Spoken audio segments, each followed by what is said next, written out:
All right, everyone, such a warm welcome walking up. I didn't message them or anything before this. Just walked up. Everybody said hi, knew my name, invited me to sit right here in the front and try it out. So it looks like it's been here since 1954. Obviously that long, you know what you're doing. You've built a product that people have come to enjoy and regularly come to. So that being said, let's start eating. When I used to do this series, oh, there we go. Wow. That just looks incredible, mọi người ơi. Look at this. First things first, my friends, let's check the broth.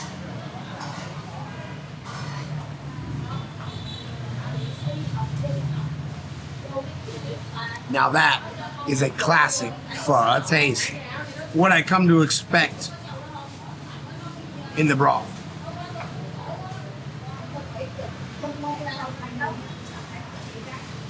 I was talking in a video yesterday about breakfast in Saigon and breakfast in Hanoi. And I truly understand why người Hanoi like to eat pho for breakfast. It is amazing. We do our chai chan. Started off with that. And let's dig in. Look at those noodles, everyone. Oh my goodness. This. That first bite is everything.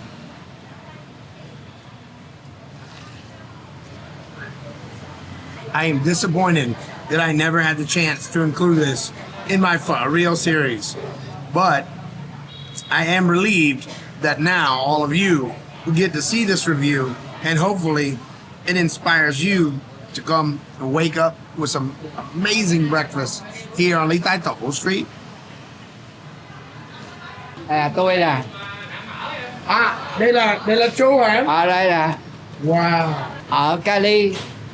Ở California 1975 tới giờ này luôn. That's like the biggest bò vin I've ever had, and it's cut up. It's thick.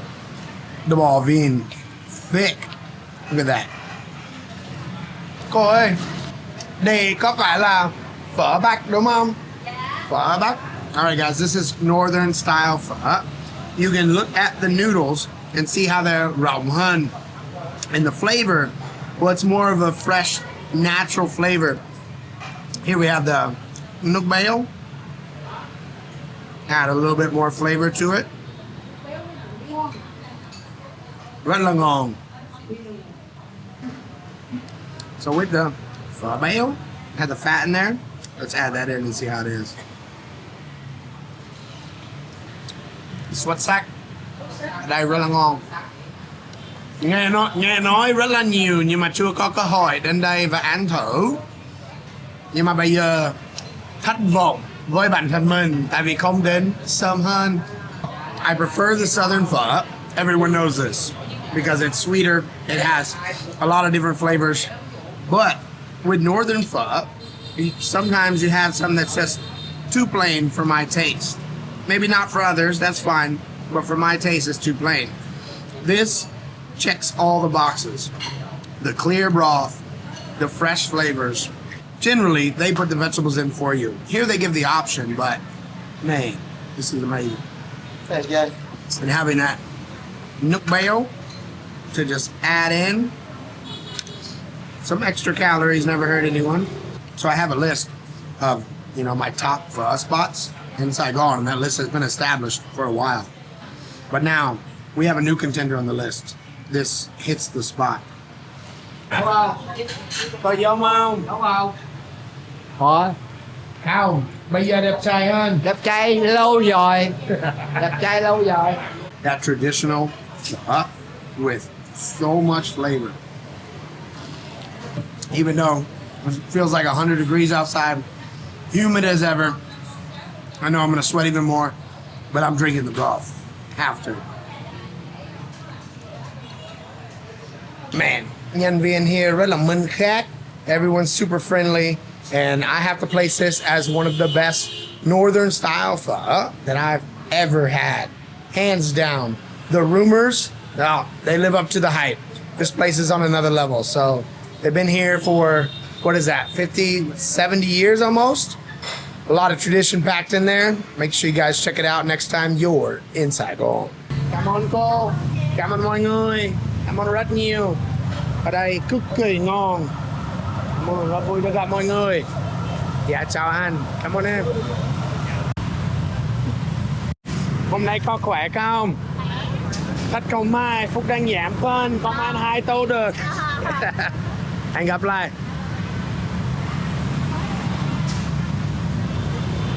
So the interesting thing about that place is they have 2 locations right next to each other. Now that's not odd in Vietnamese culture.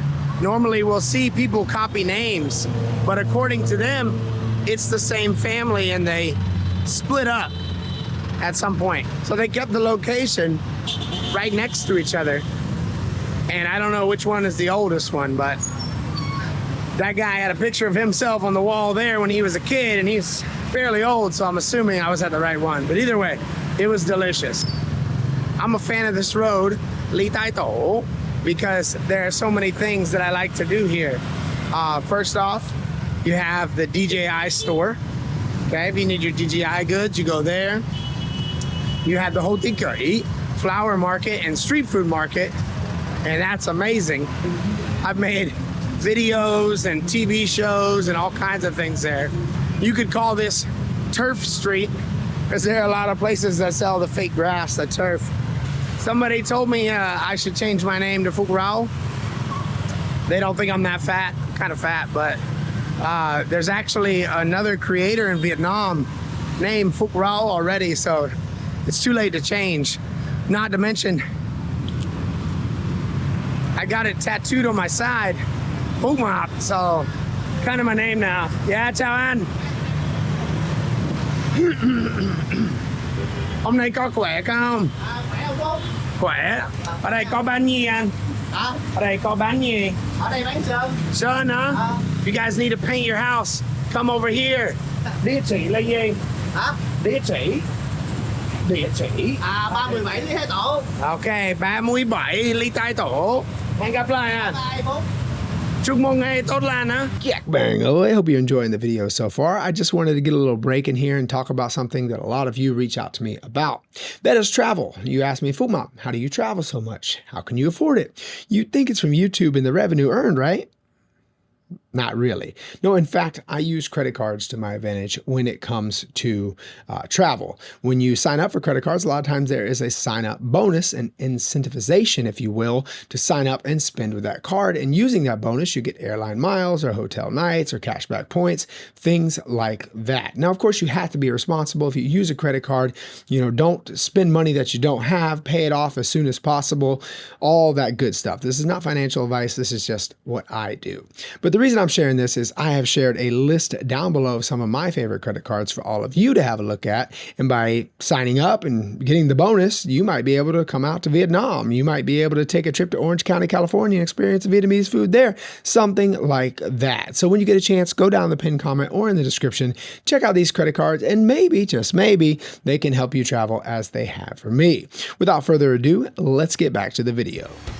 Been a long time since I had this. Last time I had it was down in Long Xuyên. This is banh Tam Bì.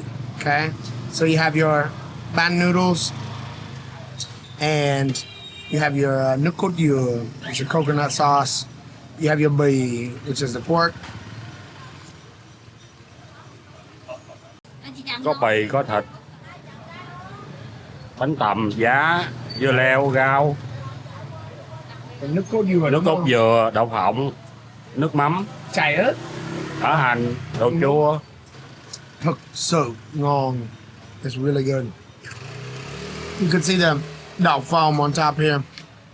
And the thing about this dish is you have your banh, which is in like banh can cua, but you have nước cốt dừa, so it's sweeter. It's almost like a dessert. And I made this observation before.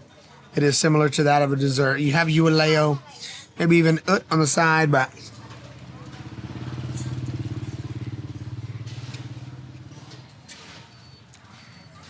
to me, fantastic dish. I tried randomly after eating some cơm tấm and lòng xuyên, and it opened up my mind to what this really is. It is rather interesting though, because the bì from that you'll see in like cơm tấm, it's fairly salty. So you have the salty from the peanuts, but then you have the cốt dừa, which is sweet coconut sauce. Ngon, có vị ngọt, có vị mặn á. Bì là mặn, nước cốt dừa là ngọt. Một sự pha trộn rất là hấp dẫn. Yeah, overall, guys, I recommend you try this out, whether in Saigon or Long Xuyên. Bánh đam bì là đặc sản của thành phố nào? Miền Tây luôn á. Lần đầu của em là Long Xuyên. Tìm thấy trên menu. Hỏi là bánh đam bì là cái gì? Ăn thử, nhưng mà đây là lần đầu ăn thử ở Saigon. Cũng ngon. This is one thing you'll see with the miền Tây. They love to put coconut sauce on everything. That's what they do. Nước cốt dừa on bánh cọt. Nước cốt dừa on bánh thầm bì. They love to put it on different dishes, which I don't mind because I'm a fan of nước cốt dừa. And now, it caught me. I'm not crying. You're crying.